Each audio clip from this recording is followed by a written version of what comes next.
गोदातीरी ज्ञान पर्वणी घेऊन उत्सव आला, गोदातीरी ज्ञान पर्वणी घेऊन उत्सव आला। वसंत व्याख्यानमाला ही वसंत व्याख्यानमाला, वसंत व्याख्यानमाला आली वसंत व्याख्यानमाला।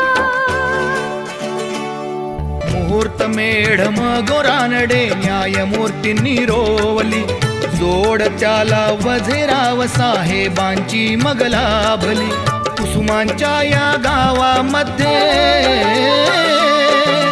कुसुमांच्या या गावामध्ये ज्ञान यज्ञ पेटला, कुसुमांच्या या गावामध्ये ज्ञान यज्ञ पेटला। वसंत व्याख्यानमाला ही वसंत व्याख्यानमाला, वसंत व्याख्यानमाला आली वसंत व्याख्यानमाला। पुष्प गुंफिले सुंदर पहिले वाचस्पती भिडेनी, ज्ञान कुंभ तो प्राशन केला पुण्यवान लोकांनी। परंपरेला जगद्गुरूंचा, परंपरेला जगद्गुरूंचा आशीर्वाद लाभला, परंपरेला जगद्गुरूंचा आशीर्वाद लाभला। वसंत व्याख्यानमाला ही वसंत व्याख्यानमाला, वसंत व्याख्यानमाला आली वसंत व्याख्यानमाला।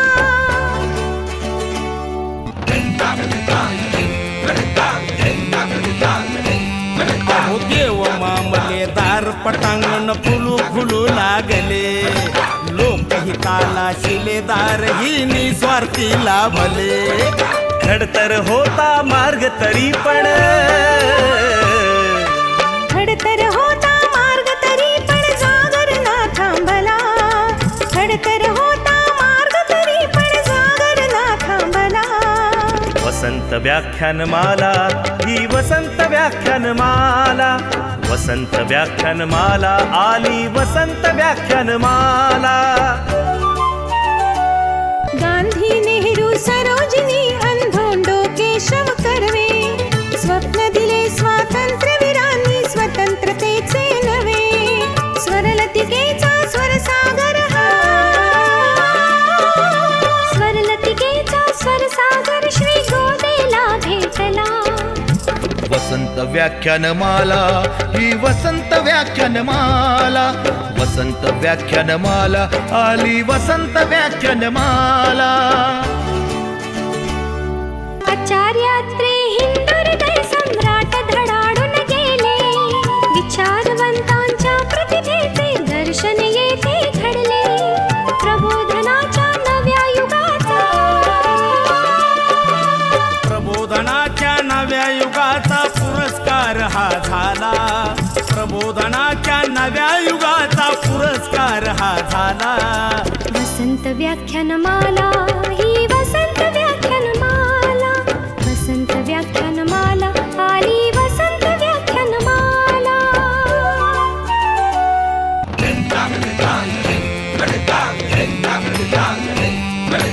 वैभवशाली परंपरेला जतन करूया सारे, ज्ञानामृत हे घेण्यासाठी गोदा काठी या रे। कला गुणांचा संस्कारांचा, कला गुणांचा संस्कारांचा मंगलमय सोहळा, कला गुणांचा संस्कारांचा मंगलमय सोहळा। वसंत व्याख्यानमाला ही वसंत व्याख्यानमाला, वसंत व्याख्यानमाला आली वसंत व्याख्यानमाला।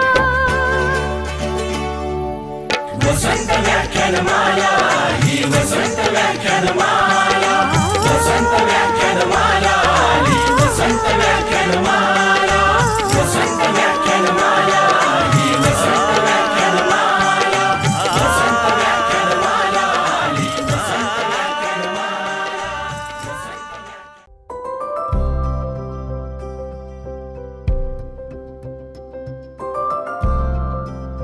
आपल्या नाशिकमधलं एक नाव साता समुद्रापार शांतपणे जगातील सर्वात कठीण बाजारपेठांमध्ये आपली दमदार ओळख निर्माण करत आहे, सह्याद्री फार्म्स। हे यश मिळवले आहे ते कुणा एका धनाढ्य व्यावसायिकाने नव्हे, तर एकत्र आलेल्या हजारो छोट्या छोट्या शेतकऱ्यांनी. बाहेर देशामध्ये माल जाऊ शकतो माझा, हे कधी म्हणजे माझ्या वडिलांना पण वाटलं नाही, माझ्या आईला पण वाटलं नाही. पैशांची पण खात्री आली आणि एकदम आम्ही निर्धास्त झालो. सह्याद्री म्हणजे सगळ्या शेतकऱ्यांना एक सोनं देऊ राहील. हे घडू शकलं कारण एका छोट्या शेतकऱ्याने पूर्वापार चालत आलेल्या शेतीकडे बघण्याचा आपला दृष्टिकोन पूर्णपणे बदलला. विलास विष्णू शिंदे यांनी शेतीतलं एक महत्त्वाचं मर्म जाणलं. शेतीत समस्या अनेक असतात, परंतु शेतीतील सर्वात मोठी समस्या म्हणजे विखुरलेले एकएकटे शेतकरी. शेतीतल्या समस्या सोडवायच्या असतील तर शेतकऱ्यांनी एकत्र आलंच पाहिजे, हे जाणून विलासजींनी छोट्या छोट्या शेतकऱ्यांना गटाच्या रूपात एकत्र आणण्यासाठी प्रयत्न सुरू केले. प्रश्न जो आहे तो आपला आहे आणि ती प्रश्न सोडवण्यासाठी आपल्यालाच आपली ताकद तयार करावी लागेल. प्रश्न मोठा आहे तर तेवढी मोठी ताकद तयार करावी लागेल, हेच त्याचं उत्तर आहे. साल 2011 मध्ये एका अशक्य वाटणाऱ्या स्वप्नाचा पाया रचला गेला. जन्माला आली सह्याद्री. शेतकऱ्यांची, शेतकऱ्यांसाठी, शेतकऱ्यांनी उभी केलेली एक फार्मर प्रोड्युसर कंपनी. छोट्या शेतकऱ्यांच्या या कंपनीने अगदी सुरुवातीलाच जगाच्या द्राक्ष बाजारपेठेत साऊथ आफ्रिका, चिली, पेरू यांसारख्या देशातील मोठमोठ्या शेतकऱ्यांच्या असलेल्या मक्तेदारीला थेट आव्हान दिलं. सर्व शेतकरी त्या बाजाराची जी काही तिथली संधी आहेत ती योग्य पद्धतीने घेत आहेत. का जर साऊथ आफ्रिकेतल्या शेतकऱ्याला जमतंय, चिलीतल्या शेतकऱ्याला जमतंय, तर आपल्याला जमायलाच हवं. आपली जी काही दुखणी आहेत ती आपण ग्राहकाला सांगून काही चालणार नाहीत. संधी मिळवावं लागेल तर ती तुम्हाला गुणवत्तेच्या आधारेच मिळवावं लागेल. आपल्याला थोडी व्यवस्था काही बदलावं लागेल. या दिशेने अगदी व्यावसायिक पद्धतीने तंत्रशुद्ध काम करत मग छोट्या छोट्या भारतीय शेतकऱ्यांनी एखादा हिरा घडवावा तसे जागतिक दर्जाचे द्राक्ष घडवले आणि द्राक्षाची जागतिक बाजारपेठ हलवून सोडली.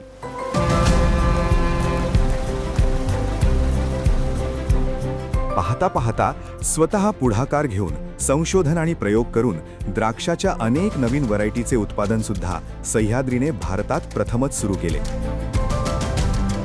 अवघ्या काही वर्षांमध्येच युरोपसारख्या अतिशय कठीण बाजारपेठेत आपली पताका उंच रोवत सह्याद्री बनली भारतातील सर्वात मोठी द्राक्ष निर्यातदार कंपनी.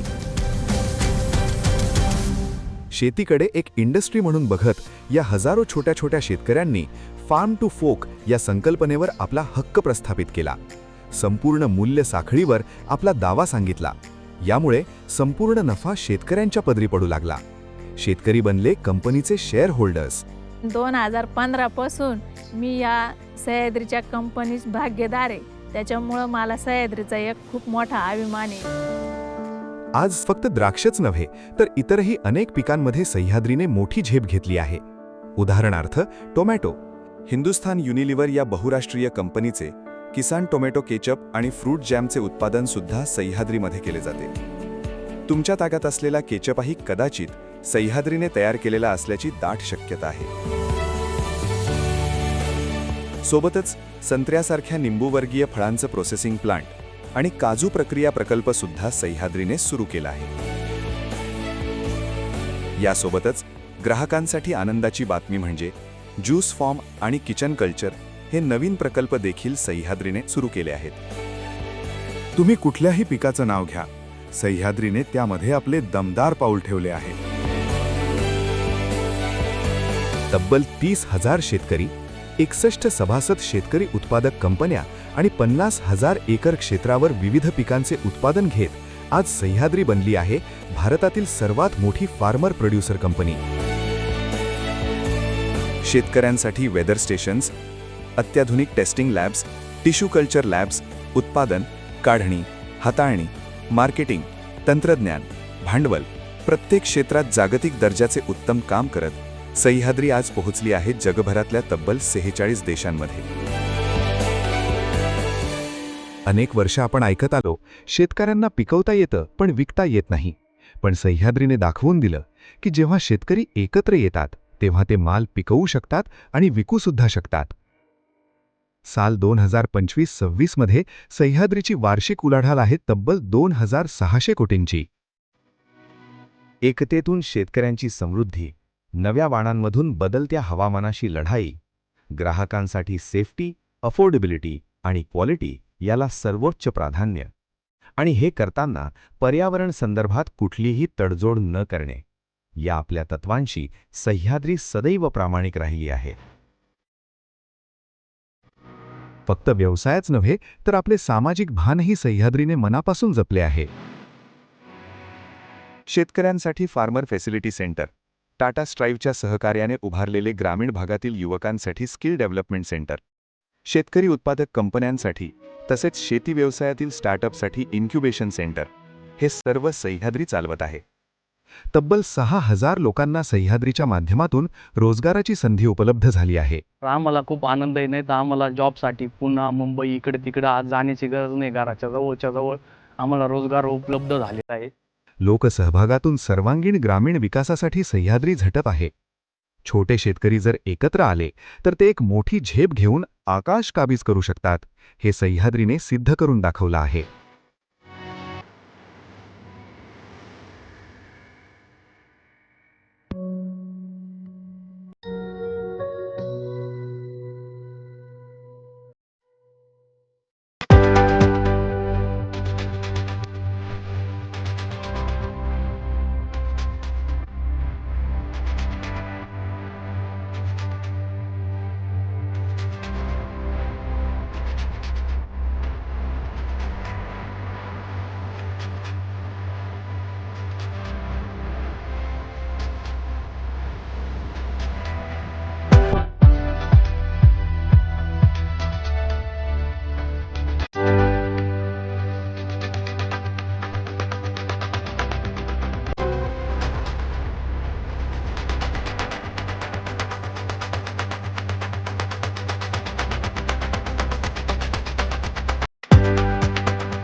वसन व्याख्यानमालेचं आजचं 103व्या वर्षातलं 15वं पुष्प.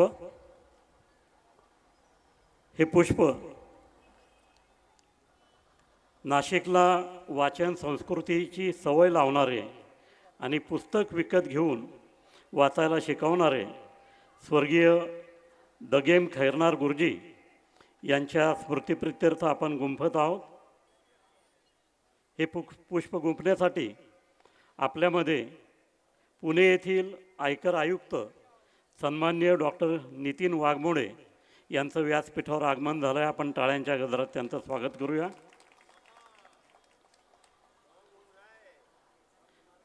आजच्या दुसऱ्या सत्रामध्ये जागतिक कीर्तीचे सतारवादक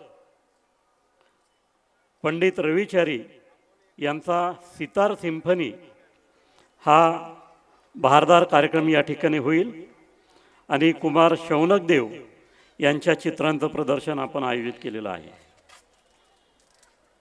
103व्या वर्षाच्या या ज्ञानसत्राचे मुख्य प्रायोजक आहेत सह्याद्री फार्म.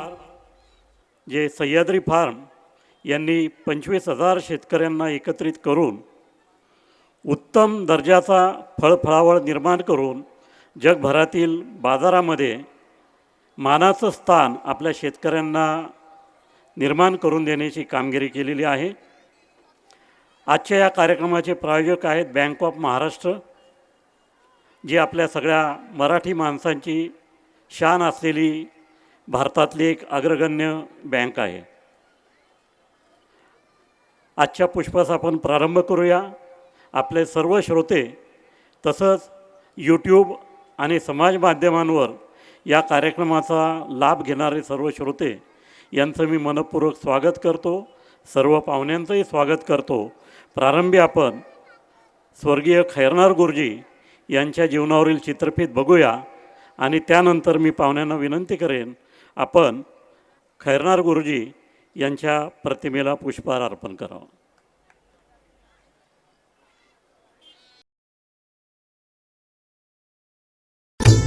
स्वर्गीय खैरनार गुरुजी. ज्योती स्टोअर्स हे नाशिकमधील शैक्षणिक साहित्याचे परिपूर्ण दालन. ज्योती स्टोअर्सचे संस्थापक कैलासवासीय द गे तथा खैरनार गुरुजी यांनी मुहूर्तमेढ रोवून एका छोट्याशा रोपट्याचे वृक्षारोपण केले.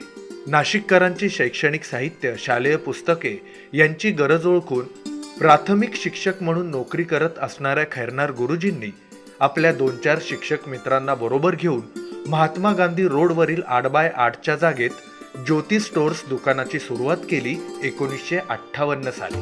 अथक परिश्रम, व्यवसायातील सच्चेपणा यामुळे बघता बघता ज्योती स्टोअर्सचा पसारा वाढू लागला.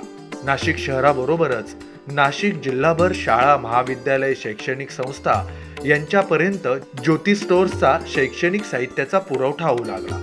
व्यवसायाचा वाढता व्याप लक्षात घेऊन गुरुजींनी 1964 साली शिक्षकी पेशातून निवृत्ती घेऊन सर्वांगाने झोकून देऊन व्यवसाय वृद्धी केली. 1969 साली गुरुजींचे थोरले चिरंजीव वसंतराव हेही गुरुजींच्या या कार्यात सहभागी झाले आणि बघता बघता ज्योती स्टोअरच्या छोट्याशा रोपट्याची झपाट्याने वाढ होऊ लागली. शैक्षणिक साहित्याचा प्रचार आणि प्रसार व्हावा या हेतूने गुरुजींनी आपल्या दालनात दर्जेदार मराठी पुस्तके वाचकांना उपलब्ध तर करून दिलीच, पण ग्रंथ प्रदर्शने आयोजित करून साहित्य संस्कृतीला एक बळ दिले. ग्रंथ प्रदर्शनाच्या जोडीनेच गेल्या 25 वर्षांपासून ज्योती स्टोअर्सने लेखक तुमच्या भेटीला या उपक्रमाच्या माध्यमातून विविध क्षेत्रातील मान्यवर साहित्यिकांना नाशिककरांच्या भेटीला आणून एक साहित्यिक सांस्कृतिक चळवळ उभारली आहे. या विविध उपक्रमांमुळेच आज ज्योती स्टोअर्सचा झेंडा साहित्यिक, शैक्षणिक क्षेत्रात तर उभारला आहेच, पण आता बेंचेस निर्मितीच्या माध्यमातून उत्पादन क्षेत्रातही ज्योती स्टोअर्सने प्रवेश केला आहे. ज्योती स्टोअर्सच्या वाढत्या पसाऱ्यामुळेच ज्योती स्टोअर्सने मेन रोडवरून प्रसाद सर्कल जवळ गंगापूर रोडवरील भव्य वास्तूत स्थलांतर केले आहे. गुरुजींनी लावलेल्या छोट्याशा रोपट्याचे आज अतिविशाल अशा वटवृक्षात रूपांतर झाले आहे. ते गुरुजींच्या कार्यामुळेच. गुरुजींच्या त्या कार्याला आणि गुरुजींना अतिशय भावपूर्ण अशी आदरांजली.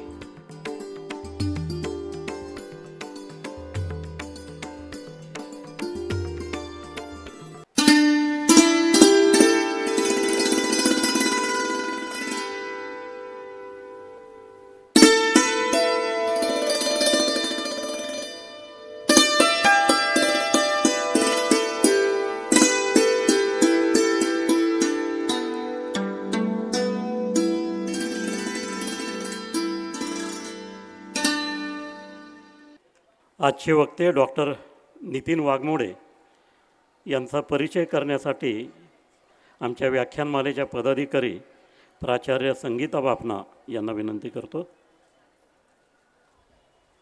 आजच्या या प्रेरणादायी आणि माझ्या मते अविस्मरणीय असा क्षण राहील गोदा काटेला, ज्यांच्या कार्याने हजारो लोकांच्या आयुष्यात आशेचा किरण निर्माण केला, ज्यांच्या विचारांनी तरुणांना दिशा दिली आणि ज्यांच्या संवेदनशील कार्यपद्धतीने समाजमन जिंकले, अशा आदरणीय जलप्रहरी पुरस्कार विजेते डॉक्टर नितीन आर वाघमोडे सरांचा परिचय करून देणे हे माझ्यासाठी अत्यंत अभिमानाची गोष्ट आहे.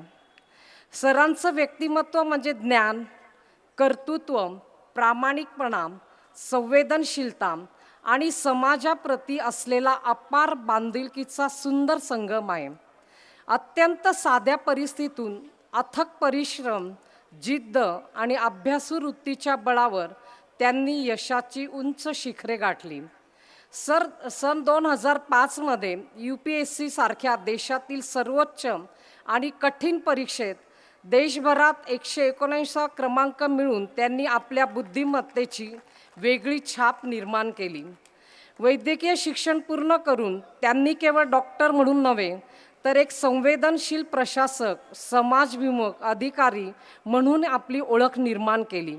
आरोग्य विभागासह विविध महत्त्वाच्या प्रशासकीय पदावर कार्य करताना त्यांनी लोकाभिमुख प्रशासनाची उत्कृष्ट छाप निर्माण केली. आयकर खात्यात अनेक जबाबदारीची पदे सांभाळताना त्यांनी उल्लेखनीय कामगिरी, प्रभावी प्रशासन आणि पारदर्शक कार्यपद्धतीची ओळख निर्माण केली. विविध पुरस्कारांनी त्यांचा गौरव करण्यात आला. आयकर विभागात कार्यरत असताना त्यांनी प्रामाणिकपणा, जनसामान्याशी सुसंवाद आणि विश्वासार्ह प्रशासन यांना विशेष महत्त्व दिले.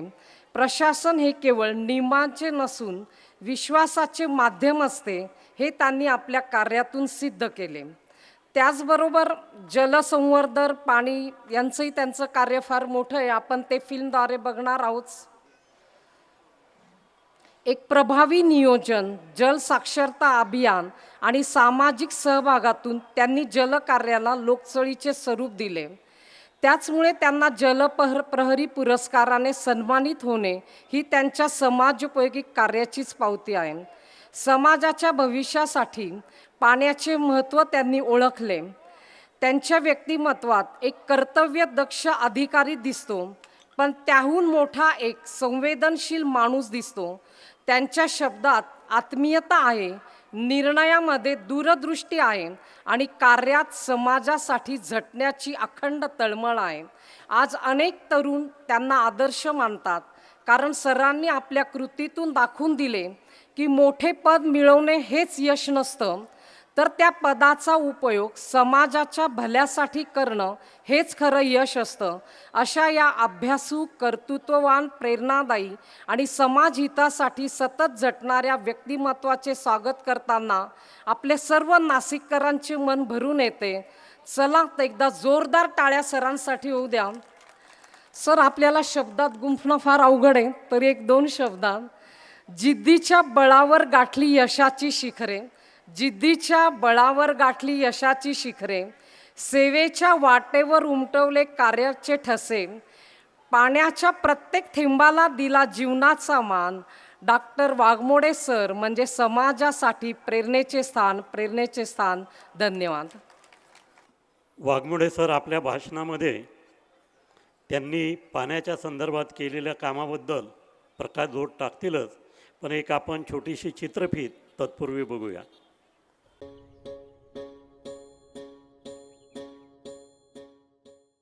जिथे पाणी नव्हतं तिथे आज आशा वाहते. डॉक्टर नितीन वाघमोडे यांच्या प्रेरणेतून उभी राहिलेली माणदेशातील जलक्रांती. महाराष्ट्राच्या माणदेश भागातील माण तालुका म्हटलं की लक्षात येतं एकेकाळी दुष्काळानं होरपळलेली भूमी, भेगा पडलेली जमीन, कोरड्या विहिरी, टँकरच्या पाण्यावर जगणारी गावं आणि पाण्यासाठी मैलोन मैल चालणाऱ्या महिला, तरुणांचे शहरांकडे स्थलांतर, ओसाड पडलेली शेती आणि भविष्याबद्दलची अनिश्चितता. पण या संघर्षमय परिस्थितीत एक दूरदृष्टी असलेला संवेदनशील अधिकारी पुढे आला. Doctor Nitin Waghmode, commissioner of income tax, Pune. त्यांनी ही समस्या केवळ प्रशासनिक विषय म्हणून पाहिली नाही, तर ती समाज परिवर्तनाची संधी म्हणून स्वीकारली. डॉक्टर वाघमोडे यांनी प्रत्यक्ष गावभेटी घेतल्या, लोकांच्या अडचणी समजून घेतल्या, शेतकऱ्यांच्या डोळ्यातील वेदना अनुभवल्या आणि त्यातून जन्म झाला एका मोठ्या संकल्पाचा. पावसाचा प्रत्येक थेंब अडवायचा, जिरवायचा आणि गाव समृद्ध करायचं. त्यांच्या मार्गदर्शनाखाली लोकसहभागातून जलसंधारणाची मोठी चळवळ उभी राहिली. Continuous contour trench, deep contour trench, शेततळे, नाल्यांचे खोलीकरण आणि रुंदीकरण, गॅबियन स्ट्रक्चर, मातीचे बंधारे अशा विविध कामांद्वारे गावागावात जलसंधारणाची मजबूत पायाभरणी झाली. पाणी फाउंडेशनच्या वॉटर कप स्पर्धेमुळे ग्रामस्थांमध्ये उत्साह आणि जागरूकता निर्माण झाली. लोक स्वतःहून श्रमदानासाठी पुढे आले. पहाटेपासून सुरू होणारं श्रमदान, उन्हातही न थांबणारी मेहनत आणि प्रत्येकाच्या मनात एकच ध्यास, आपलं गाव पाण्यानं समृद्ध करायचं. आता पाहूया या जलक्रांतीची ठळक यशस्वी आकडेवारी. एकूण 55.12 लाख घनमीटर जलसंधारणाची कामे पूर्ण झाली. त्यातून निर्माण झालेली जलसाठ्याची क्षमता एकूण 551 कोटी लिटर इतकी आहे. त्यामुळे 65 गावांमध्ये जवळपास 60,000 नागरिक लाभार्थी झाले. याचसोबत 18,000 वृक्षलागवड देखील झाली. या उपक्रमामुळे आज अनेक गावांमध्ये वर्षभर पाण्याची उपलब्धता निर्माण झाली आहे. पूर्वी टँकरवर अवलंबून असलेली गावं आज जलसमृद्ध झाली आहेत. शेतांमध्ये पुन्हा हिरवळ परतली आहे. स्थलांतरित तरुण गावाकडे परत येत आहेत. दुग्ध व्यवसाय, शेती आणि लघुउद्योगांना चालना मिळत आहे. महिलांचे बचत गट सक्षम होत आहेत. विद्यार्थ्यांमध्ये पाणी संवर्धनाबाबत जागरूकता वाढत आहे. ही केवळ विकासाची गोष्ट नाही, ही लोकसहभाग, नेतृत्व आणि सामूहिक जिद्दीची प्रेरणादायी कहाणी आहे. आज माणदेशातील ही जलक्रांती संपूर्ण समाजासाठी एक आदर्श ठरत आहे. कारण जर इच्छाशक्ती, योग्य दिशा आणि लोकसहभाग असेल तर कोणताही दुष्काळ कायमचा राहू शकत नाही. आज या गावांमध्ये फक्त पाणी नाही तर नव्या भविष्याचा प्रवाह वाहतो आहे. पाणी वाचवा, पाणी जिरवा आणि जीवन समृद्ध करा. धन्यवाद.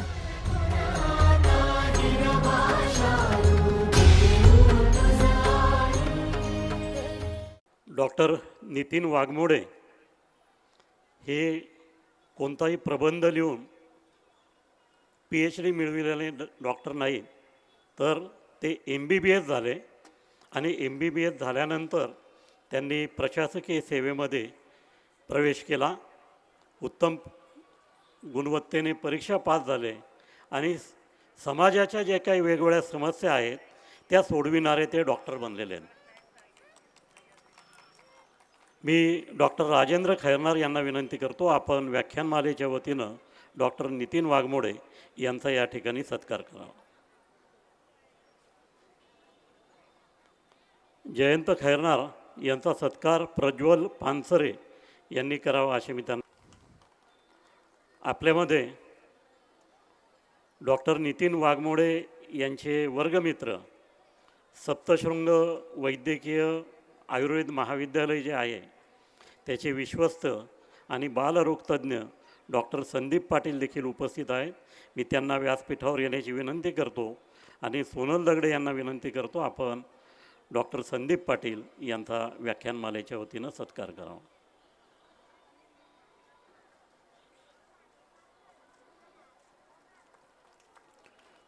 कुमार शौनक देव यांना मी व्यासपीठावर आमंत्रित करतो. शौनक यांच्या चित्रांचं प्रदर्शन आज आयोजित करण्यात आलं आहे. डॉक्टर नितीन वाघमोडे साहेबांना विनंती करतो, आपण आमच्या या नाशिकच्या हरहुन्नरी चित्रकाराचा सन्मान करावा.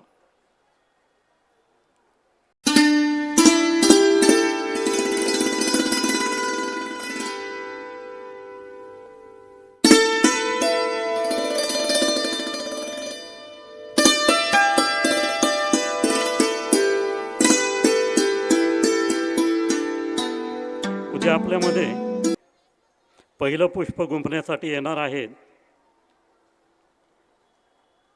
स्वतंत्र व्यावसायिक व्यवसाय सल्लागार आणि सामाजिक उद्योजक म्हणून काम करणारे जर्मनी या देशातले अजित रानडे. अजित रानडे हे आपल्याशी संवाद साधणार आहेत. नवीन करारानंतर बदलता युरोप आणि महाराष्ट्रातील तरुण आणि उद्योजकांसाठी युरोपातील व्यवसायाच्या आणि शिक्षणाच्या संधी. आपल्या तरुण मुलांना अतिशय उपयुक्त आणि मार्गदर्शक हा असा विषय आहे. त्यामुळे आपण येताना आपल्या घरातील तरुण मुलांना जरूर या ठिकाणी व्याख्यान ऐकण्यासाठी घेऊन या. येणं शक्य नसल्यास यूट्यूबवर आपण हे व्याख्यान ऐका. उद्या आपल्या मुलाला वेळ नसेल तर आपल्या वेबसाईटवर हे भाषण कायमस्वरूपी उपलब्ध असेल, त्याचा आपण जरूर लाभ घ्या. दुसऱ्या सत्रामध्ये या ठिकाणी गाण्यांचा कार्यक्रम होईल आणि कलानिकेतन महाविद्यालयाच्या विद्यार्थ्यांचं चित्रप्रदर्शन होईल. 17 तारखेला इन्स्पेक्टर मधुकर झेंडे यांना आपण आमंत्रित केलेलं आहे.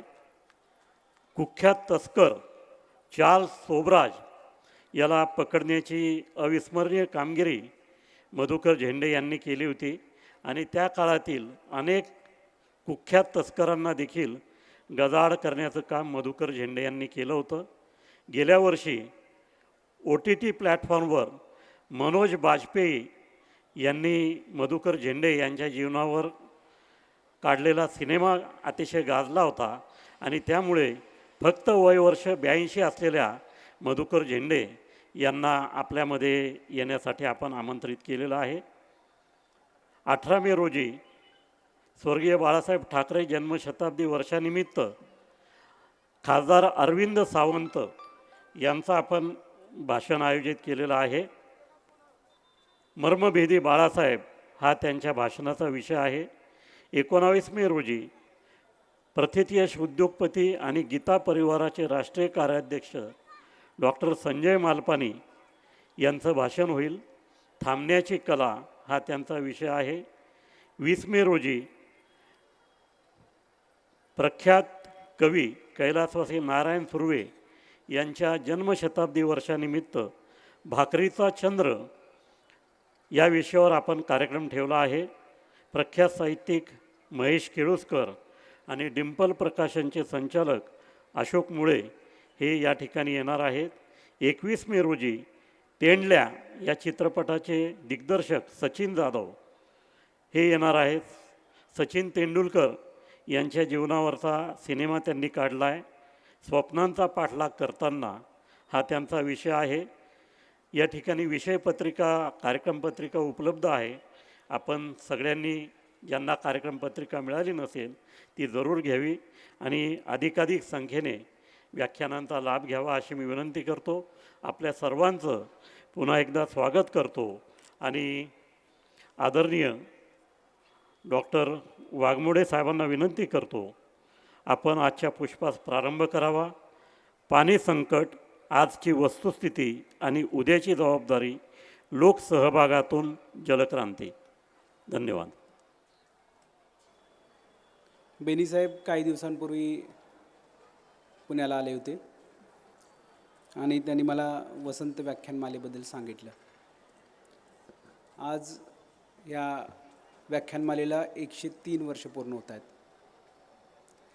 आणि इतकी जुनी व्याख्यानमाला आणि इतकी ज्याचं खूप जुनी ट्रेडिशन आहे अशा व्याख्यानमालेमध्ये त्यांनी मला आमंत्रण दिलं बोलण्याचं. त्यांनी मला विचारलं की कोणत्या विषयावर बोलायला तुम्हाला आवडेल. माझा परिचय झालेलाच आहे. मी शिक्षणाने डॉक्टर आहे. व्यवसायाने मी इन्कम टॅक्समध्ये कमिशनर आहे. पण ह्या दोन्ही गोष्टी करत असतानाच मी जिथून येतो, जो मान तालुका आहे माझा, तिथं आम्ही दुष्काळाला सामोरं गेलो होतो आणि ते करत असताना पाण्यासाठी काही करण्याची मला आवड निर्माण झाली, इच्छा निर्माण झाली. त्यामुळं मला वाटलं की आणि आता इथं जसं 1-2 वर्ष आता पुढच्या वर्षी कुंभमेळ्याचा मोठा कार्यक्रम होणार आहे. पाण्याचं खूप महत्त्व आहे कारण आपलं शरीर हे पाण्याचं बनलेलं आहे. कुठल्याही सिव्हिलायझेशनची सुरुवात ही पाण्यापासून झालेली आहे. मोठमोठी गावं, शहरं हे नदीकाठी झालेले आहेत आणि आपण आता बघतो की पाण्यासाठी मोठी संकटं तयार होत आहेत.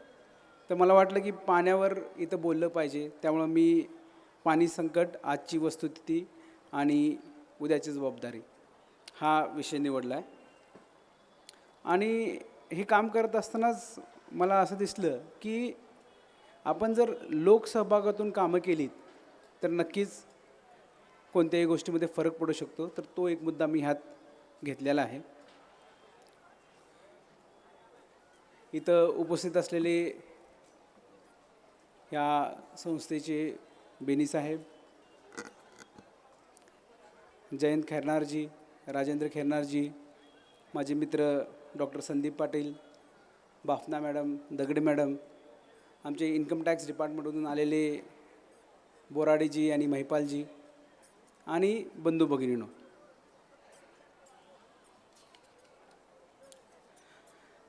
आपण बनगरवाडी नावाची कादंबरी वाचली असेल किंवा चित्रपट पाहिला असेल. व्यंकटेश माडगुळकरांनी ती नॉवेल लिहिली होती, कादंबरी लिहिली होती आणि ते त्या गावी शिक्षक म्हणून जातात आणि त्या कादंबरीत किंवा त्यांनी मानदेशी माणसं नावाची कादंबरी लिहिली आहे. ती जर आपण वाचलीत तर आपल्याला कळेल की मी ज्या पट्ट्यातून येतो तो भाग जो आहे तो सातारामधला आहे. साताऱ्यात आपण बघतो की महाबळेश्वर आहे जिथं महाराष्ट्रात सर्वाधिक पाऊस पडतो. पण त्याचा जो रेन शॅडो एरिया आहे, ज्याला पर्जन्यमान्य एरिया म्हणतो आपण, तो आमचा मान पट्टा आहे, ज्यात मान तालुका येतो, जत तालुका येतो, आटपाडी आणि खटाव तालुका येतो. तिथं फक्त 250 मिलीमीटर असा पाऊस पडतो आणि प्रचंड दुष्काळ त्या भागाने पाहिलेला आहे. अनेक वर्ष दुष्काळ पाहिलेला आहे. पिण्यासाठी पाणी नाही. नंतर तिथं होणारे प्रत्येकाची ससे होलपट, तिथल्या महिलांना वनवन फिरताना आम्ही बघितलं आहे. आणि पाणी नसल्यामुळं तिथं इकॉनॉमिक डेव्हलपमेंट नव्हती. तिथं व्हायचं काय की लोक नोकरीनिमित्त बाहेर जायचे, जसं कोण मुंबईला गेलं, कोण पुण्याला गेलं. तिथं मेंढपाळ समाज खूप आहे आणि तो मेंढपाळ समाज आहे तो पावसाळा झाला की आपली मेंढरं घेऊन चारवण्यासाठी जिकडं पाणी असेल तिकडं जायची.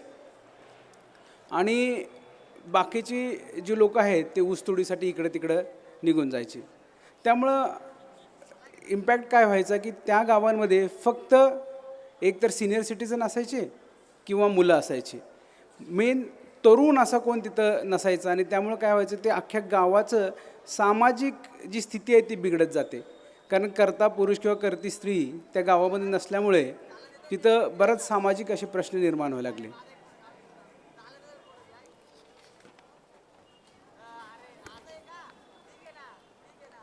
म्हणजे परिस्थिती अशी होती की पाण्याला खूपच महत्त्व आलं होतं.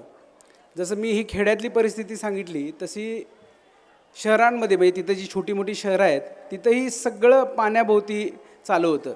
म्हणजे एखाद्या आपण नातेवाईकाला जर भेटायला गेलो किंवा एखाद्या मित्राला भेटायला गेलो आणि त्यांना म्हणलं की चला आज भेटूया, तर असं व्हायचं की ते म्हणायचे नाही नाही आज पाणी येणार आहे, आज आपण नाही भेटायचं. म्हणजे इतकं महत्त्व त्या पाण्याला आमच्या भागात आहे. आपण आता इथं बघतोय की आपण नदी शेजारी आहे, कदाचित इथं तो पाण्याचा प्रॉब्लेम नसेल, पण आम्ही जिथून येतो तिथं पाण्याचा खूपच मोठा प्रॉब्लेम होतो. मग त्यामुळं मला नेहमीच वाटायचं की आपण काहीतरी केलं पाहिजे. त्यासाठी मी ज्यावेळी MBBS माझं पूर्ण केलं आणि UPSCचा अभ्यास चालू केला, UPSCचा अभ्यास झाल्यानंतर इंटरव्ह्यूच्या तयारीसाठी आम्ही एक दिवशी राळेगान सिद्धीला गेलो, जे अण्णा हजारेंचं गाव आहे. आणि त्यानंतर पोपटराव पवारांचं हिवरे बाजार पण आम्ही हे गाव पाहिलं. आम्ही ज्यावेळी ही 2 गावं पाहिली त्यावेळी असं दिसलं की जर योग्यप्रमाणे जर त्या गावाचा पाणलोटाचा डेव्हलपमेंट केला, पाणलोटाचा सुधार केला तर त्या गावाला पाणी मिळू शकतं. आम्ही तिथं पाहिलं की तिथं माता टू पायता असं काम केलेलं आहे. म्हणजे वरून खालीपर्यंत वॉटर ट्रीटमेंट्स केलेल्या आहेत आणि त्यात काही स्ट्रक्चर्स तयार केलेले आहेत जे पाणी अडवण्याचं काम करतात. म्हणजे त्यात कॉन्सेप्ट असा आहे की पाणी जे पळतं ते अडवलं पाहिजे आणि अडलेलं पाणी जर मुरलं तर आपोआप वॉटर टेबल वाढतो. मग हे काम बघितल्यावर माझ्या मनामध्ये ते नेहमीच बसलं होतं की आपण पण असं काहीतरी काम आपल्या गावी करू शकतो.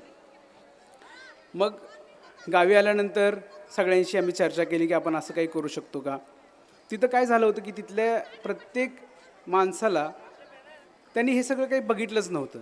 त्यामुळे ते आम्हाला असं म्हणलं की हे अशक्य आहे, हे होऊच शकत नाही. आणि नेहमी असंच पाहिलेलं आहे की येणारं पाणी, जो काही थोडा बहुत पाऊस पडतो तो पाणी पडतं आणि वाहून जातं. मग हे संकट पूर्ण तिथं चालूच राहिलं आणि नंतर जवळजवळ 5-6 वर्ष आम्ही तिथं काहीच करू शकलो नाही. ते करत असताना आपण जर बघितलं तर अख्ख्या भारतात आणि महाराष्ट्रात सुद्धा हीच परिस्थिती आहे.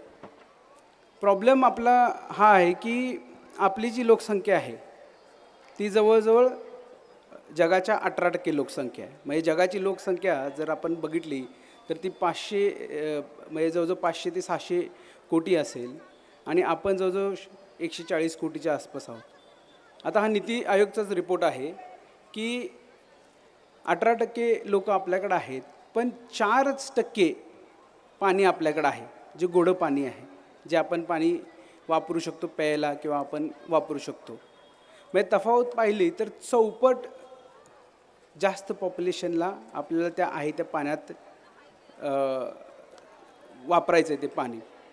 आणि त्यामुळं काय होतं की जवळजवळ 60 ते 70 कोटी लोक जी आपल्या भारतातली आहेत ती जलतणावाखाली आहेत. म्हणजे त्यांना पाणी मिळतं आहे असं होत नाही, त्यांना पाण्याचं दुर्भिक्ष आहे.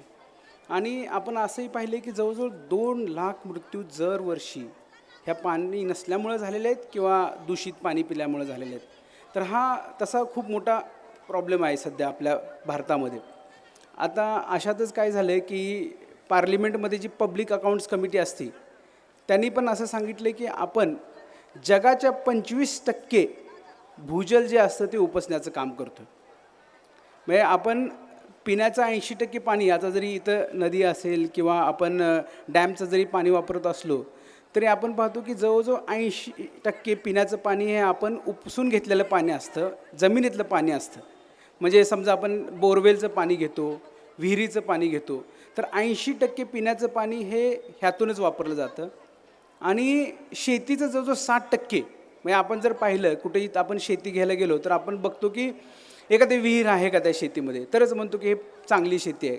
तर आपण काय करतो, त्या विहिरीतलं पाणी वापरतो. असे 60% आपलं जे शेतीचं सुद्धा पाणी आहे ते पण आपण विहिरीतलंच वापरतो. त्यामुळं काय झालं आहे की भारतामध्ये आपण म्हणजे जमिनीच्या गर्भामधले जे पाणी आहे ते सगळं पाणी आपण वापरून टाकतो आहे.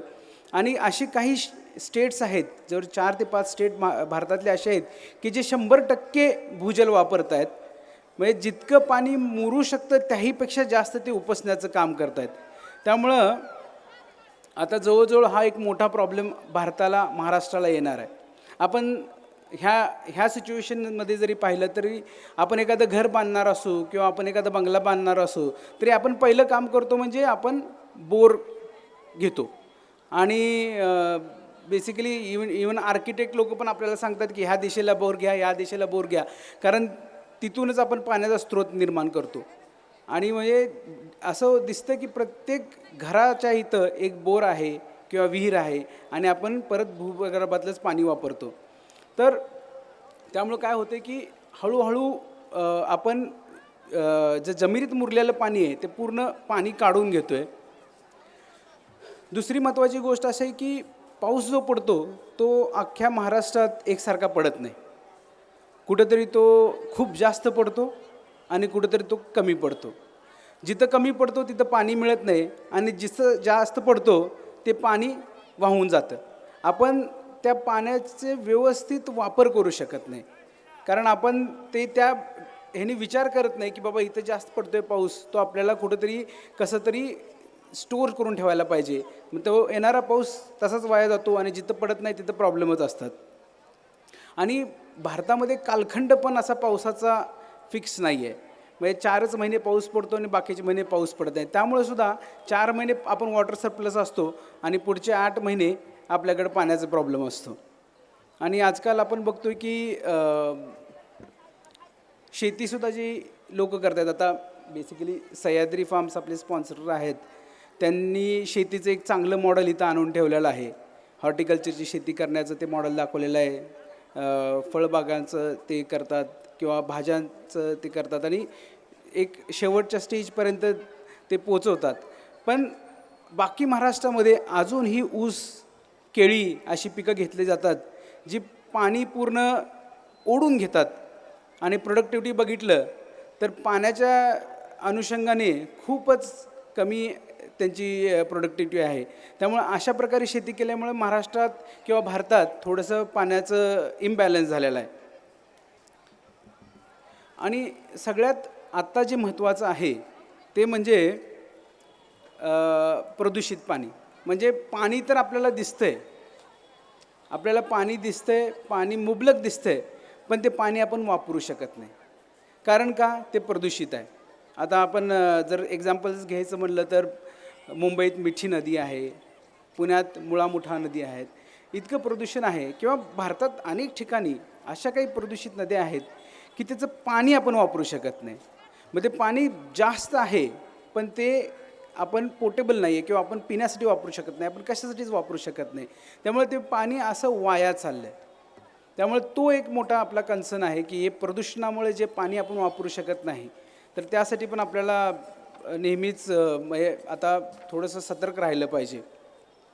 दुसरी महत्त्वाची गोष्ट म्हणजे आपलं इंडस्ट्रियलायझेशन आता खूप मोठ्या प्रमाणावर चालू आहे आणि त्यामुळे काय होतं की इंडस्ट्रियल वेस्ट सोडणे आणि पोल्युशन खूप वाढत चाललं आहे. हे सगळ्या कारणांमुळे काय होतं की जे पाणी आपल्याला वापरायला मिळालं पाहिजे ते आपण वापरू शकत नाही. त्यामुळं हे जे काही आपल्यासमोर चॅलेंजेस आहेत, जसं की पाणी असून न वापरता येणे किंवा पाणी नसणे, ह्यासाठी मग काय करता येईल हा नेहमीच म्हणजे डोक्यात प्रश्न असतो की आपण काय केलं पाहिजे की आपल्याला पाण्याचं थोडा तुटवडा होणार नाही. त्यामुळं नेहमी माझ्या किंवा आमच्या सर्वांच्या जे आम्ही एस्पेशली जे दुष्काळात आहोत त्यांच्या डोक्यात राहिलं की आपण काहीतरी असं केलं पाहिजे की जे आपल्याला पाणी मिळतं, शाश्वत पाणी. आता शाश्वत पाणी इथं कोणतं आहे? पावसाचं पाणी आहे. मग हे पावसाचं पाणी आपण कसं आपल्यासाठी वापरू शकतो. आणि मग हे करत असताना 2014-15, 15-16 आणि 16-17ला भीषण दुष्काळ आमच्या भागामध्ये पडला. तो दुष्काळ इतका भयानक होता की अनेक ठिकाणी माणसांना आणि जनावरांना पाणी नव्हतंच. शेतीचं तर विसरूनच जावा, पण माणसांना आणि जनावरांना अजिबात पाणी नव्हतं. जनावरांसाठी चारा छावण्या आमच्या इथे चालू झाल्या आणि चारा छावण्याच्या ठिकाणी आमची लोकं जाऊन राहायला लागली. इतका त्याचा वाईट इम्पॅक्ट झाला की एक तर शेतीचं इन्कम नव्हतं, दुसरं जनावरांकडून जे दुग्ध व्यवसायाचं इन्कम होतं ते सुद्धा इन्कम मिळायचं बंद झालं आणि आमच्या इथल्या लोकांना पिण्यासाठी टँकरची सोय करावी लागली. आणि ते टँकरसुद्धा आठवड्यातून 1 दिवस 2 दिवस यायची, कारण सगळीकडेच टँकरची गरज होती. मग हे चालू असताना तिथं लोकांमध्ये अशी एकदमच एक डिप्रेशन टाईप मूड चालू झाला किंवा त्यांना असं वाटायला लागलं की आपल्याला आता काय करता येईल, ह्यातून कसं बाहेर पडता येईल. आणि त्यातूनच मग आमच्या सगळ्यांच्या डोक्यामध्ये आलं की आपण जलसंधारणाची कामं आपण स्वतःच्या हातात घेतली पाहिजे. आपण पाहिलं तर भारत शासनानं जलसंधारणाची अनेक कामं केलेली आहेत, अनेक वर्षापासून करता येते. वेगवेगळ्या नावाने आहेत, जलसंधारण असेल, वॉटरशेड डेव्हलपमेंट असेल, जलयुक्त शिवार असेल, खूप चांगली कामं करतात शासन. पण ते करत असताना शासन आपल्या पातळीवर काम करतं, त्यांना जी सुटेबल जागा वाटतं तिथं करतं, पण ज्यावेळी जिथं गरज आहे तिथं काम नाही झालं तर नुकसान आपल्या स्वतःचं होतं, गावांचं होतं, कम्युनिटीचं होतं, सोसायटीचं होतं. आणि त्यामुळे आम्ही असं ठरवलं की आता आपण स्वतः जलसंधारणाची सर्व कामं करायची. मग आता कशी करायची? मग आम्ही ठरवलं की आपण हे राळेगण सिद्धी आणि हिवरे बाजार जे मॉडेल आहे ना ते मॉडेल वापरायचं. पोपटराव पवार असतील किंवा अण्णा हजारे असतील, ह्यांनी हे मॉडेल्स 10-20 वर्ष काम केलेलं आहे. त्यांनी अनेक गोष्टी केल्या पाणी संवर्धनासाठी, मृदा संधारणासाठी. आणि त्यांनी एक असं नॉलेज पॅकेज तयार करून ठेवलं होतं की जे आपण वापरून कमी वेळेत करू शकतो असं आमच्या लक्षात आलं. आणि त्याचवेळी असं काय झालं की आमिर खान यांनी पाणी फाउंडेशन नावाची एक संस्था तयार केली आणि त्या थ्रू त्यांनी काय केलं की गावागावांमध्ये जलसंधारणाच्या कामाची एक कॉम्पिटिशन सुरू केली. अशा वेळेस मग आम्हाला वाटलं की मान तालुक्यात किंवा आसपासच्या गावांमध्ये आपण जर हे कॉम्पिटिशन जे आहे ते प्रत्येक गावाला जर आपण उद्योग केलं की ह्या कॉम्पिटिशनमध्ये भाग घ्या तर नक्कीच फायदा होऊ शकतो. मग आम्ही काय केलं, पहिल्यांदा मुंबई पुण्यात जे स्थलांतरित आमची लोकं आहेत त्यांच्याकडे गेलो आम्ही. त्यांना म्हणलं की तुम्ही गावाकडं लोकांना मदत करणार का. असं दिसलं की ह्या सगळ्यासाठी एक आर्थिक गरज पण लागणार आहे, पैसे लागणार आहेत. जसं तिथं मशिनरी लागणार होते, अर्थ मुव्हिंग मशीन्स, पोकलेंड्स हे लागणार होते. त्या सगळ्यांनी ओके म्हणून सांगितलं. आम्ही क्राऊड फंडिंग करायला चालू केली. प्रत्येक गावाच्या तिथं असलेल्या लोकांच्या आम्ही मिटिंग घ्यायला चालू केल्या आणि क्राऊड फंडिंगची व्यवस्था केली. मग आम्ही खाली गावांमध्ये गेलो, मान तालुक्यातील गावात जवळजवळ 60-65 गावांमध्ये आम्ही ग्रामसभा घेतल्या आणि ग्रामसभा घेऊन तिथल्या प्रत्येक तिथले जे प्रतिष्ठित लोक असतील सगळे असतील त्यांना एकत्र केलं आणि त्यांना सांगितलं की आपण पुढचे 40 ते 50 दिवस खूप काम करायचं आहे. आपण स्वतः श्रमदान करायचं आहे आणि आपण स्वतः पैसे गोळा करायचे आहेत आणि जलसंधारणाची कामं करायची आहेत. मग आमच्यासमोर प्रश्न आला की ही कामं करायची, पण शास्त्रोक्त पद्धतीने जर कामं झाली नाहीत तर काहीच कामं होऊ शकत नाहीत. मग त्यासाठी काय करायचं? मग शास्त्रोक्त पद्धतीसाठी ट्रेनिंग दिलं पाहिजे. मग ट्रेनिंगचं जे काम आहे ते पाणी फाउंडेशनने केलं. पाणी फाउंडेशनने काय केलं, प्रत्येक गावातील 5 लोकांना त्यांनी जलसंधारणाची कशी कामं करायची याचं ट्रेनिंग दिलं. ते जवळजवळ एक 10 दिवसाचं ट्रेनिंग होतं. ते ट्रेनिंग पूर्ण झाल्यानंतर जी लोकं आली त्यांनी त्या गावात मिटिंग घेतल्या. आपल्याला जे ज्ञान मिळालं आहे ते ज्ञान त्यांनी बाकीच्या लोकांना दिलं आणि मग प्रत्येक गावातील प्रत्येक लोकांनी एक गावाची शिवार फेरी केली आणि शिवार फेरी करून असं ठरवलं की आपण गावांमध्ये काही कामं केलीत तर नक्कीच जलसंधारणाची कामं होऊ शकतात आणि पाणी अडवू शकतो आपण आणि जिरवू शकतो. मग तो जो कॉन्सेप्ट आहे की माता टूर पायता काम करणे, एक असतं कंटिन्युअस ट्रेंचेस, दुसरं असतं माती नाला बांध करणे किंवा मग गॅबिन बंधारे बांधणे, ज्यामुळं काय होतं की पाणी जे पळतं ते थांबतं आणि पाझरतं.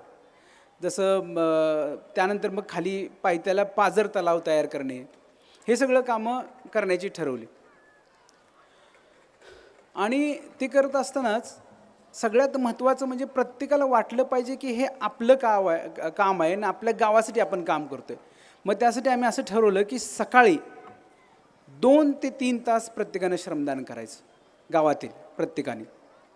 आणि त्यावेळी असं झालं की प्रत्येक गावामध्ये हजारो स्त्री पुरुष हे सकाळी सर्व काम सोडून 8 ते 10 म्हणजे 2 तास स्वतः श्रमदान करायचे आणि मग बाकीची कामं करायचे.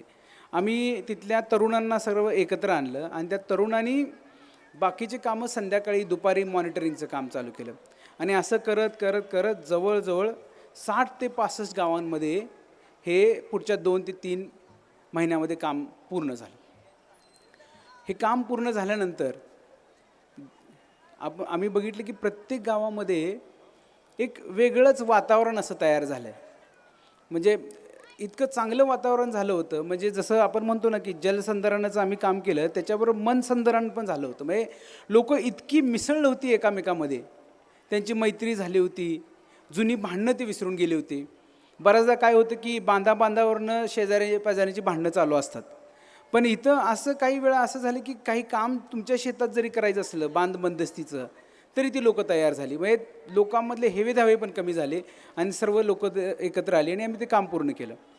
त्या कामाचा इतका इम्पॅक्ट चांगला झाला की ज्यावेळी पाऊस आला, पहिला पाऊस आला, दुसरा पाऊस आला आणि त्यानंतर असं दिसलं की त्या भागातला वॉटर टेबल एकदमच वर आला आहे. सगळ्या विहिरी भरल्या गेल्या, जे काय आम्ही पाझर तलाव काढले होते ते भरले गेले. आम्ही अजून एक दुसरी महत्त्वाची गोष्ट केली होती, म्हणजे सर्व नाले किंवा ओढे होते ते आम्ही त्याचं रुंदीकरण केलं, खोलीकरण केलं आणि त्यातली जी माती आहे ती काढून शेतांमध्ये नेऊन टाकली. त्यामुळे काय झालं की शेतकऱ्यांना आयती चांगली माती मिळाली आणि पाणी साठल्यामुळं, पाणी राहिल्यामुळं वॉटर टेबल पण वाढला. त्याचा इम्पॅक्ट हा झाला की ज्या गावांमध्ये एक वेळेची शेती होत नव्हती त्या गावांमध्ये 2 वेळेची शेती व्हायला लागली. म्हणजे दोन्ही सीझन, खरीप आणि रब्बी हे दोन्ही सीझन ते करायला लागले.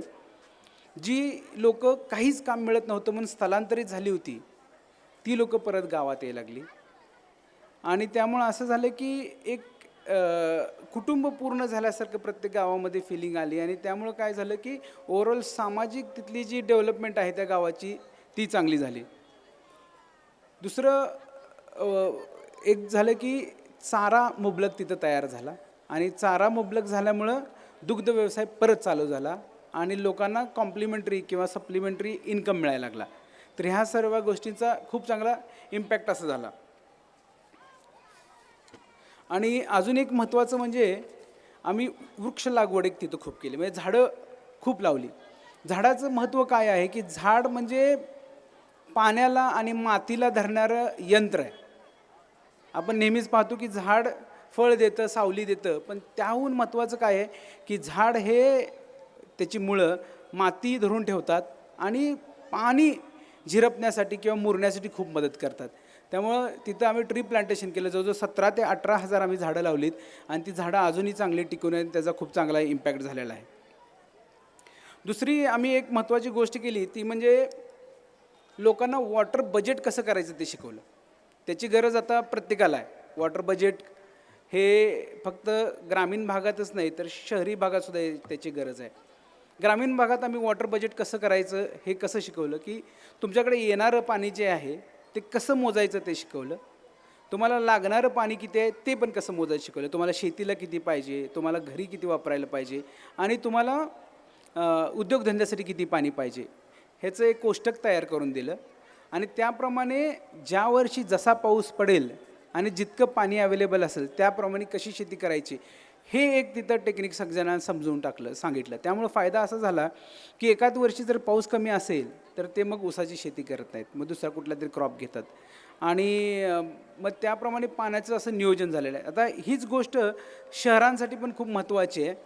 आपण ते थोड्या नंतर बोलू, कारण वॉटर बजेटिंग शहरांसाठी पण खूप महत्त्वाचं आहे आणि इथं ज्या काही गृहनिर्माण सोसायटी असतील किंवा सोसायटीज असतील त्यांच्यासाठीही खूप महत्त्वाची आहे.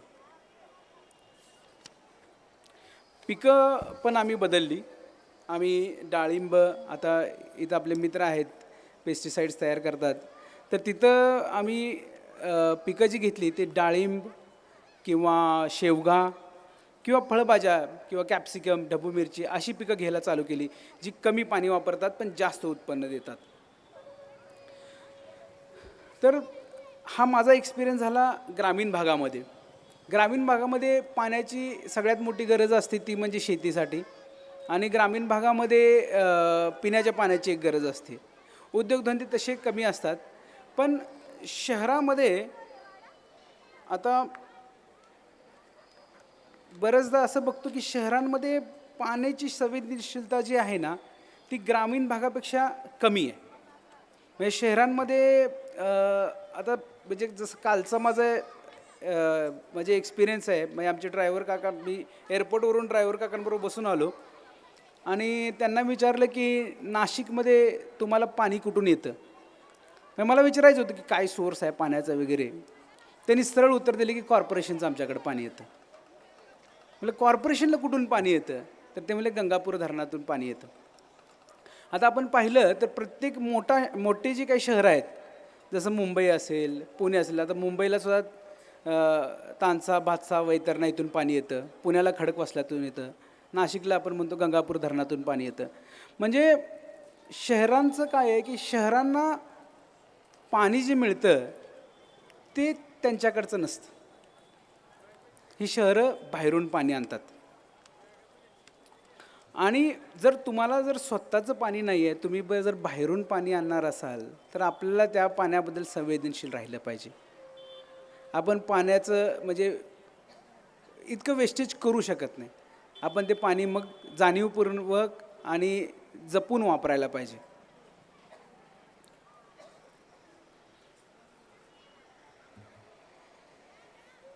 आता आपण पाहतोय की प्रत्येक शहरामध्ये मोठी डेव्हलपमेंट चालू आहे. आता इथं तर जोरातच डेव्हलपमेंट चालू आहे आणि व्हायलाही पाहिजे. कुंभमेळ्यासारखा इतका मोठा इव्हेंट आहे तर इथं जोरात डेव्हलपमेंट चालू आहे. पण प्रत्येक शहरं वाढत आहेत, खूप वाढत आहेत शहरं. आणि ज्यावेळी ही शहरं वाढत आहेत ती वाढत असताना असं दिसतं की कुठंतरी जे नॅचरल पाण्याचा फ्लो होता तो डिस्टर्ब केला जातो. म्हणजे समजा एखादा छोटासा ओढा असेल, नाला असेल, तो कुठंतरी अडवला जातो आहे किंवा अशा ठिकाणी जिथं पाण्याचा निचरा होत होता तिथं एखादं बिल्डिंग तयार होते आणि भरमसाठ कॉन्क्रीट झालेला आहे. आणि ह्या कॉन्क्रीटीकरणामुळं काय होतं आहे की एकतर जरा जरी पाऊस आला तर पूर येतो आहे. मग पूर ज्यावेळी ओसरतो तो ड्रेनेज वाटे कुठेतरी नदीत जातो आणि ती नदी आपण बघतो की इतकी पोल्युटेड असते की त्याचं पाणी आपण वापरू शकत नाही. आणि 2 महिने पूर झाल्यानंतर पुढच्या 2 ते 3 महिन्यात लगेच आपण बघतो की शहरातसुद्धा टँकर चालू केलेले आहेत. तर हे बेसिकली ह्याच्यामुळं होतं आहे की आपण पाण्याचं व्यवस्थित शहरांमध्ये सुद्धा आपण त्याचं व्यवस्थित संवर्धन करत नाही किंवा आपण सिरियसली पाण्याला घेत नाही. आपण तसं पाहिलं तर प्रत्येकाची जी रिक्वायरमेंट आहे पाण्याची ती पिण्यासाठी आपल्याला एक 4 ते 5 लिटर पाहिजे. डॉक्टर सांगतात की एक 4 ते 5 लिटर तरी पाणी पीत जावं रोजच्या रोज. आणि वापरण्यासाठी जवळजवळ एक समजा 150 लिटर प्रत्येकाला पाणी लागत असेल. जर 4 जणांचं कुटुंब असेल तर एक 600 लिटर पाणी लागलं पाहिजे. पण आज जर बघितलं तर असं दिसतंय की आपण आपल्याला गरज नाही त्याहीपेक्षा जास्त पाणी वापरतो. अक्षरशः आपण अंगण धुवायला पाणी वापरतो, गाड्या धुण्याला वापरतो. म्हणजे हे सगळं करणं गरजेचं आहे, पण ते करत असताना पाणी जे आहे ते जर आपण नीट वापरलं तर खूप त्याचा बचाव होऊ शकतो. आणि हे झालं प्रत्यक्ष पाणी जे आपण वापरतो. अप्रत्यक्ष पाणीसुद्धा आपल्याला लागतंच ना. म्हणजे साधं अन्न जरी आपल्याला खायचं आहे ते सुद्धा पाणी असल्यामुळेच तयार झालेलं आहे. कपडे घालतो ते सुद्धा कॉटन वगैरे सगळं पाण्यामुळेच तयार झालेलं आहे. म्हणजे अप्रत्यक्षरित्या तर प्रत्येक गोष्ट पाण्यामुळेच आपल्याला मिळते, पण प्रत्यक्षरित्यासुद्धा आपण गरजेपेक्षा जास्त पाणी वापरतो. आणि आपली अशी मानसिकता झाली की आम्ही पाण्याचं बिल भरतो म्हणल्यावर पाणी आमच्या मालकीचं झालं आहे. तर पाणी आपल्या कुणाच्याच मालकीचं नाही आहे. पाण्यावर प्रत्येकाचा समान असा हक्क आहे. आपण बिल भरतो म्हणून आपण खूप पाणी नासलं पाहिजे ही तर एकदम अशी चुकीची प्रवृत्ती आपल्यामध्ये आहे. आणि दुसरे पाणी वाया जाण्याची कारणं आहेत. म्हणजे बऱ्याचदा असं होतं की बरेच लिकेजेस असतात शहरांमध्ये जे आपण बघतसुद्धा नाही की लिकेज चालू आहे. आता बेसिकली इथं काय आहे की इथं नागरिकांनी काय करायला पाहिजे हे सगळं महत्त्वाचं आहे. समजा लिकेजेस चालू आहे तर आपलं काम आहे की पहिल्यांदा आपण ते पटकन नगरपालिकेला किंवा ते जे काही कन्सर्न डिपार्टमेंट त्यांना कळवलं पाहिजे की हे लिकेजेस होत आहेत. आणि दुसरं काय झालं की शहरांमध्ये आधी खूप चांगले तळे होते, एक नॅचरल ॲक्विफर्स होते. पण ह्या जे काही बांधकाम वगैरे चालू आहे त्यामुळे काय झालं की ही तळी हळूहळू डिसअपेअर झालेली आहेत. आणि बऱ्याच ठिकाणी असं झालं आहे की इतकी माती किंवा सिल्ट किंवा गाळ त्यात जमा झाला आहे की हळूहळू जी मोठी तळी होती, जी खोल तळी होती, जी जे शहरासाठी म्हणजे ते पाण्याचं कोठार असल्यासारखं काम करत होती, ती हळूहळू संपुष्टात आलेली आहे. आणि त्याचा इम्पॅक्ट दुसराही आहे. दुसरा महत्त्वाचा इम्पॅक्ट त्याचा असा आहे की पाणी नसल्यामुळं, आता इथं तर आहे पण बाकीच्या शहरांमध्ये सांगतो, पाणी नसल्यामुळं आणि त्यामुळे झाडं नसल्यामुळं टेम्परेचर आता वाढत चाललं. आणि बघितलं तर सरासरी टेम्परेचर प्रत्येक शहराचं हे 40 डिग्रीच्या वर होत चाललं आहे. आणि हे जे काही फीडर ओढे नाले आहेत ते सर्व एकदम कमी होत चाललेले आहेत. मग आता आपण नक्की काय करायला पाहिजे अशा वेळेस? म्हणजे शहरांमध्ये पाण्याचं नियोजन कसं करता येईल आपल्याला?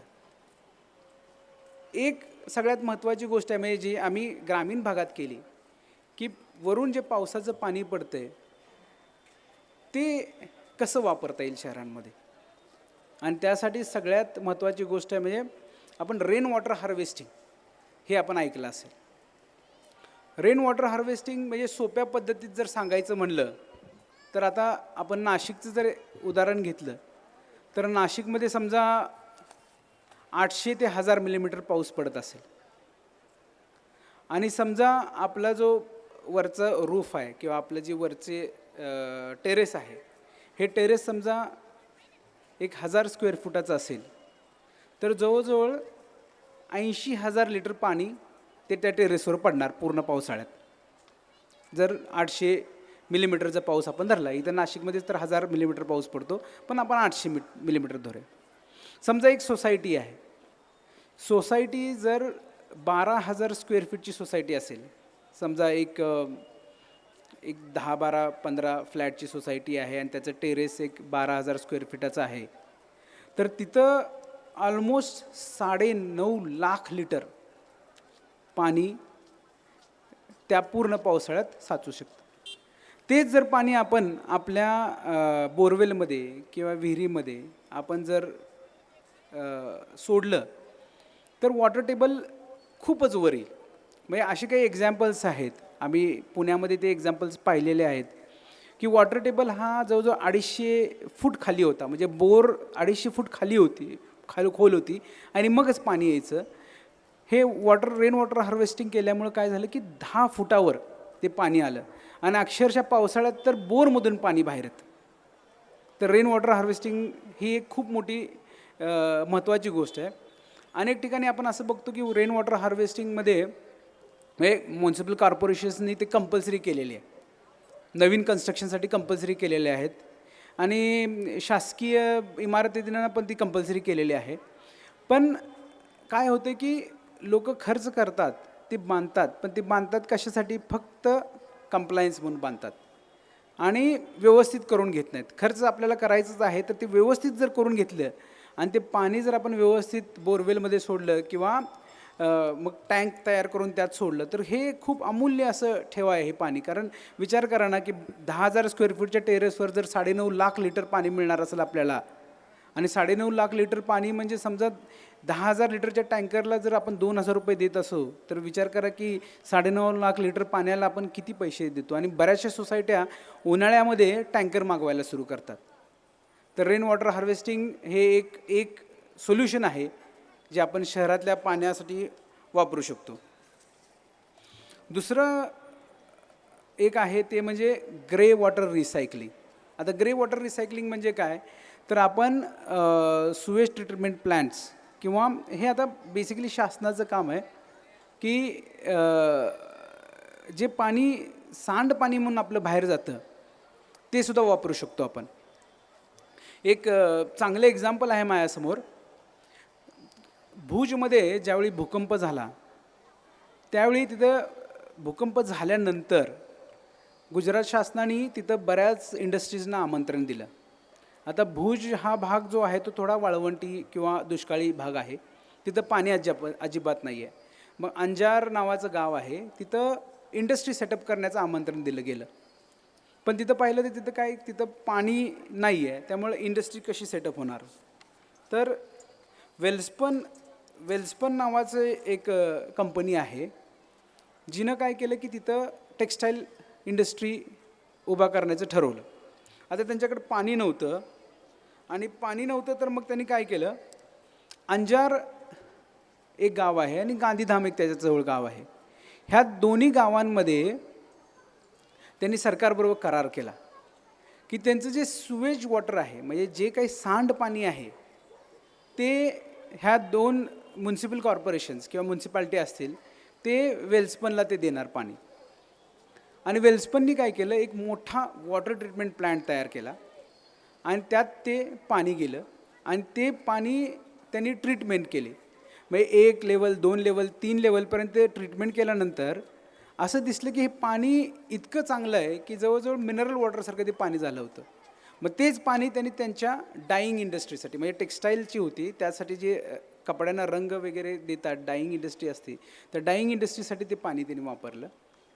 प्लस तिथं शेतीसाठी पण त्यांनी ते पाणी दिलं आणि त्यांनी स्वतःच्या पण मोठ्या बागा तयार केल्या आणि तिथं पण ते पाणी वापरलं. म्हणजे हे एक असं एक्झाम्पल आहे की जिथं ज्या भागात पाणी नसतानासुद्धा एक टेक्स्टाईल पार्क उभा राहिला आणि ते पण कुठलं पाणी वापरलं, जे एक्झिस्टिंग पाणी आहे, जे वापर झालेले पाणी आहे त्याचं पुनर्वापर करून त्यांनी ते पाणी वापरलं. आणि हे महत्त्वाचं काय आहे की आजकाल आपण आता बघतोय की बऱ्याच मोठ्या गोष्टी इथं भारतात येणार आहेत. आपण फक्त म्हणजे आपण बघतोय की इंटरनेट AI रेव्होल्युशन इथं होणार आहे. आपल्याला डेटा सेंटर्स खूप लागणार आहेत आणि डेटा सेंटर्स ज्यावेळी येतील म्हणजे आता हे पुणे मुंबई पट्ट्यात किंवा मुंबई नाशिक पट्ट्यामध्ये सुद्धा बरेचसे डेटा सेंटर्स येणार आहेत. आणि हे डेटा सेंटर्स जे आहेत तिथं कूलिंग खूप लागतं आणि ते कूलिंग जे लागतं ते कूलिंग पाण्यानेच करावं लागतं.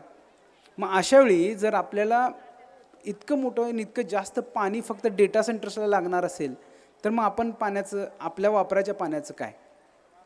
म्हणून ह्यासाठी पण आता फ्युचरमध्ये हे करायला पाहिजे की मी जे म्हणलं जे वेल्स्पननी केलं ग्रे वॉटर रिसायकलिंग, हे करून आपण डेटा सेंटरसाठी ते पाणी वापरू शकतो. आणि तसं केलं तरच आपल्याला पुढं पाणी राहणार आहे. कारण 2030 नंतर किंवा 40 नंतर तर पाणी इतकं रिक्वायरमेंट वाढणार आहे की जवळजवळ पाण्याची रिक्वायरमेंट डबल होणार आहे. आणि पाण्याची रिक्वायरमेंट डबल होईल पण पाणी जे आहे ते तेवढंच राहणार आहे. त्यामुळे शेवटी आपल्या हक्काला जे पाणी येणार आहे ते आत्ता आहे त्याच्यापेक्षा अर्धच पाणी आपल्या हक्काला येणार आहे.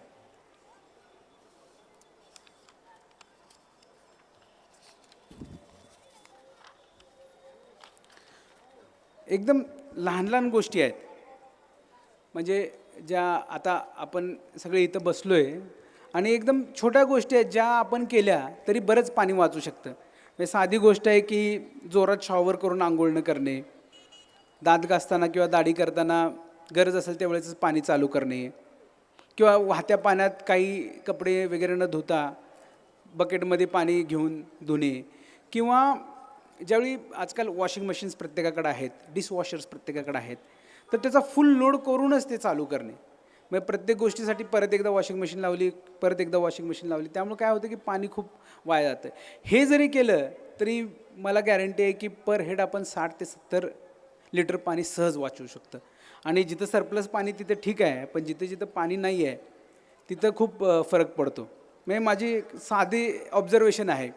विचार करा की आपल्याकडं पाणी मुबलक येतं आहे आणि अचानक एक दिवशी महानगरपालिकेने तुम्हाला सांगितलं की उद्या पाणी येणार नाही किंवा उद्या अर्धा दिवसच पाणी येणार आहे.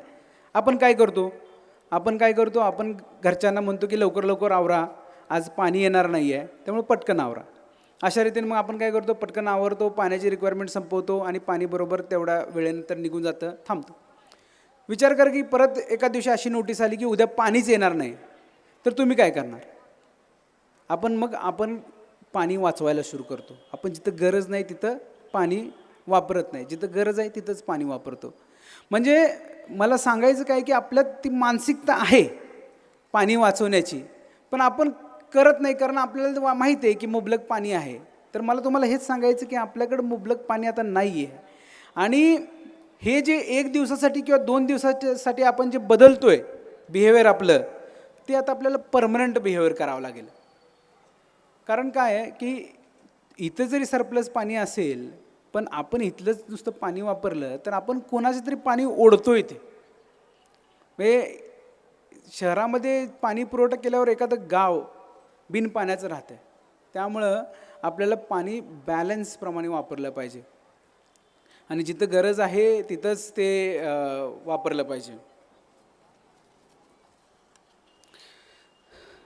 जसं मी तुम्हाला म्हटलं की लोकसहभागाचा खूप महत्त्व आहे ह्या पाणी संवर्धनामध्ये. आजकाल मला हे दिसते की ही नवीन जे यूथ आहे, जेनझी आपण म्हणतो, ते सुद्धा आपल्याला खूप मदत करू शकतात. कारण त्यांनी एकदा ठरवलं ना ते काम करतातच पूर्ण. तर त्यांना आपल्याला ह्याच्यासाठी पाण्यासाठी एकदम त्यांना आपल्याला अवेअरनेस दिली पाहिजे की पाण्याचं महत्त्व काय आहे. कारण ही जी यंग जनरेशन आहे ही टेक्नॉलॉजी वापरणारी आहे. त्यामुळे ही यंग जनरेशन नक्कीच नवीन टेक्नॉलॉजीचा वापर करून पाण्यासाठी काय काय करू शकते. जसं GIS मॅपिंग करू शकतात, ते GSDAची मदत घेऊन ते बघू शकतात की कुठं पाणी जास्त आहे. नंतर क्राऊड फंडिंग एक करायची त्यांची खूप आजकाल हे असते की कुठल्याही गोष्टीला ते क्राऊड फंडिंग करतात. त्यामुळे कुठं आपल्याला पाण्यासाठी एखादं काम करायचं आहे तर लगेच ते क्राऊड फंडिंग मिळवून देऊ शकतात. कारण सोशल मीडियामध्ये त्यांचा खूप मोठा प्रेझेन्स आहे. म्हणजे उठसूट कोणत्याही रील करण्यापेक्षा एखादं वॉटर कॉन्झर्वेशनची रील आपण त्यांना करायला सांगू शकतो, ती ते दाखवू शकतात. किंवा आपण जिथं समजा वॉटर कॉन्झर्वेशनचं काम केलं आहे, बिफोर आफ्टरचे व्हिडिओज ते करून दाखवू शकतात. म्हणजे मोटिवेट करण्याचं काम ही नवीन पिढी किंवा सोशल मीडियाच्या मदतीने आपण नक्कीच करून घेऊ शकतो. त्यामुळं सोशल मीडियाचा एक खूप मोठा रोल आहे. आणि सगळ्यात महत्त्वाचा रोल, आता मला माहीत नाही तिथं ट्रस्टची किती मंडळी आहेत किंवा NGOज किती मंडळी आहेत किंवा नॉन प्रॉफिट ऑर्गनायझेशन, त्यांचा खूप मोठा रोल आहे. आम्ही पाहिलेलं आहे की आम्ही ज्यावेळी जलसंधारणाची कामं चालू केली, मुख्यतः NGOजच्या बलबुत्यावर आणि त्यांच्या जोरावरच आम्ही कामं चालू केली. म्हणजे पाणी फाउंडेशन असेल, नाम फाउंडेशन असेल, भारतीय जैन संघटना असेल किंवा असंख्य अशा NGOज आहेत. आमच्या मान तालुक्यातली मानदेशी फाउंडेशन आहे. अशा असंख्य NGOज आहेत जे पाण्यासाठी काम करत आहेत, संवर्धनासाठी काम करत आहेत, मृदा संवर्धनासाठी काम करत आहेत आणि त्यातून ते लाईव्हलीहूडसाठी काम करत आहेत, रुरल ट्रान्सफॉर्मेशनसाठी काम करत आहेत. आणि ते काम करत असताना त्यांचं काम का महत्त्वाचं आहे की कारण त्यांना त्याबद्दल चांगली माहिती असते, ती लोक संवेदनशील असतात. आणि आपण काय करतो, आपण लाटेप्रमाणे आहोत. एखाद्या वेळी म्हणजे जशी लाट चालू आहे तसं आपण काम करतो. आपल्याला ह्याची गरज वाटली आपण ते काम करतो, आज दुसरं काहीतरी चालू आहे, आपण त्या लाटेवर स्वार होतो आणि त्याप्रमाणे काम करतो. पण ह्या ज्या NGOज आहेत ह्या पूर्णपणे सातत्यपूर्णपणे तेच काम करत असतात. त्यामुळं असं दिसतं की गेले 20-20, 30-30 वर्ष ही लोक पाण्यासाठी काम करत आहेत. जसं राजस्थानमध्ये तरुण भारत संघटना आहे, गेले 30 वर्ष 40 वर्ष ते पाण्यासाठी काम करत आहेत. त्यांच्याकडं काय आहे की एक नॉलेज बेस चांगला तयार झालेला असतो. त्यांना माहीत असतं की कुठं काम केलं पाहिजे, कसं काम केलं पाहिजे, आणि पारंपरिक ज्ञान ते खूप वापरतात. लोकांना जिथं माहीत आहे की आधी पाणी इथं होतं, इथं पाण्याचं काम झालं पाहिजे, असे जे कामं आहेत ते NGOज करत असतात. त्यामुळे NGOजचा पण खूप मोठा रोल आहे ह्या जलसंधारणामध्ये. आणि मी पाहिलं आहे की नाशिक असो किंवा पुणे असो किंवा मुंबई असो, असंख्य असे NGOज आहेत जे काम करत आहेत. आणि त्यांना आपणच बढावा दिला पाहिजे, आपण त्यांना इन्व्हाइट केलं पाहिजे, आपण त्यांना साथ दिली पाहिजे आणि त्यांच्याकडून आपण काम करून घेतलं पाहिजे. आपण पाहिले की ट्रेडिशनली पाण्याला खूप महत्त्व आहे. आपण कुठलीही गोष्ट सुरू करताना जलपूजनापासून करतो. म्हणजे आजसुद्धा मी ज्यावेळी इथं आलो त्यावेळी गंगेची आरतीच चालू होती. अनन्यसाधारण असं महत्त्व आहे आपल्याला पाण्याला. आपण कुठलीही शुभ कार्य करायच्या आधी पाण्याने सुरुवात करतो.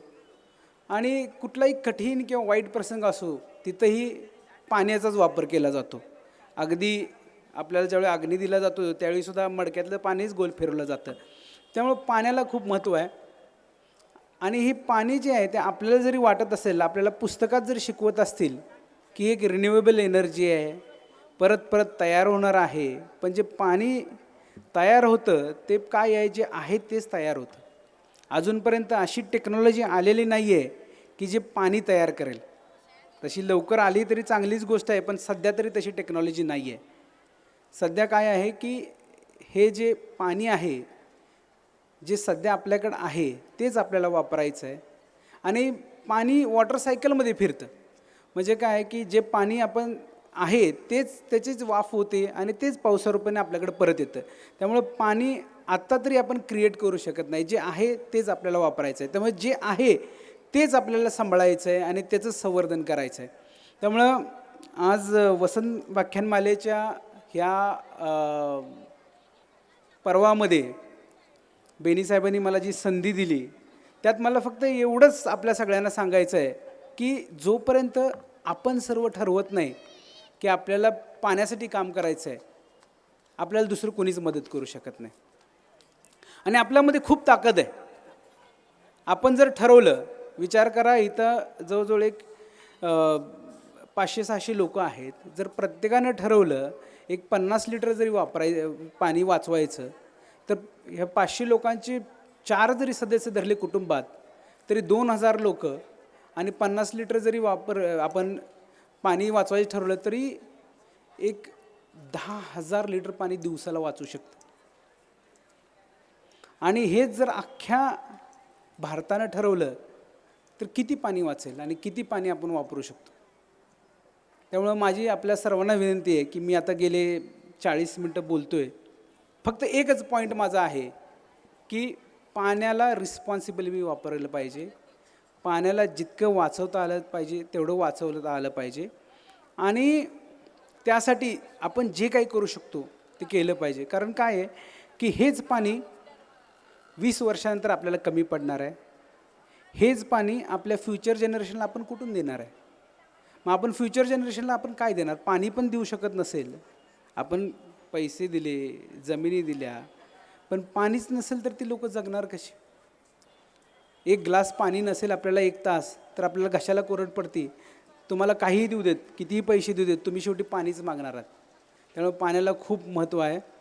माझी आपल्या सर्वांना विनंती आहे की आज इथून गेल्यानंतर आपण नुसतं आपल्या सवयी जरी बदलल्या तरी बरेच पाण्याचा अपव्यय वाचू शकतो. आणि दुसरी गोष्ट, कोणी जर पाण्याचं काम करत असेल तर त्याला एनकरेज करायला पाहिजे, त्यांना साथ दिली पाहिजे. आणि जर साथ देता येत नसेल तर त्यांना विरोध नाही केला पाहिजे.